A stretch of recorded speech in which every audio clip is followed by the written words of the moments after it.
미국 국무부가 북한의 대량 살상 무기 위협을 거듭 경고하면서 북한 비핵화를 위해 중국과 협력하겠다는 의지를 확인했습니다. 핵 개발은 자국민을 착취한 결과라며 북한 정권의 악재를 또다시 비판했습니다. 첫 소식 조상진 기자가 보도합니다.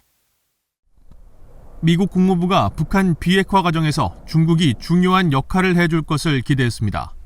국무부 대변인실 관계자는 16일 북중 관계를 급진전시키고 있는 중국을 신뢰할 만한 협력 대상으로 인식하느냐는 VOA의 질문에 미국과 중국이 한반도의 완전한 비핵화를 향해 함께 일할 수 있기를 바란다고 답했습니다. 그러면서 우리의 정책은 미국과 동맹국들 그리고 파견 병력의 안보를 증진하는 가시적 성과를 거두기 위해 북한과의 외교에 열려있고 이를 모색하는 조정되고 실용적인 접근법이 필요하다며 바이든 행정부의 대북 정책 기조를 재확인했습니다.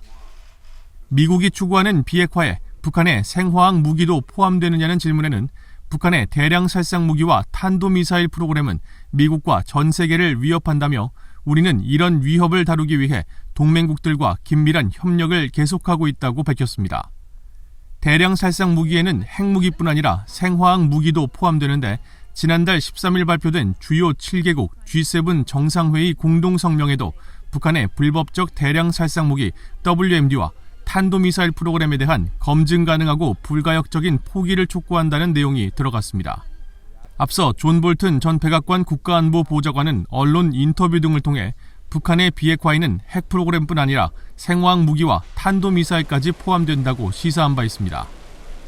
스티븐 비건 전 대북 특별대표도 지난 2019년 3월 11일 카네기 국제평화기금에서 열린 좌담회에 참석해 한반도에 영구적 평화를 가져오기 위해서는 모든 대량 살상 무기의 제거가 필요하다며 핵무기 위협을 제거하면서 생화학 무기의 존재를 인정하는 것은 말이 안 된다고 밝혔습니다.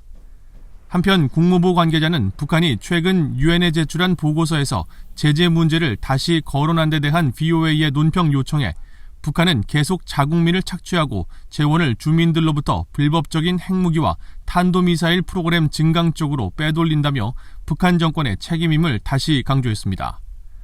앞서 북한은 지난 13일 유엔 고위급 정치 포럼에서 발표한 자발적 국가별 검토 보고서에서 곡물 생산 계획의 차질과 백신 등 필수 의약품 부족을 인정하면서도 제재와 봉쇄, 적대시 정책으로 주권과 개발권이 도전받고 있는 상황이라고 주장했습니다.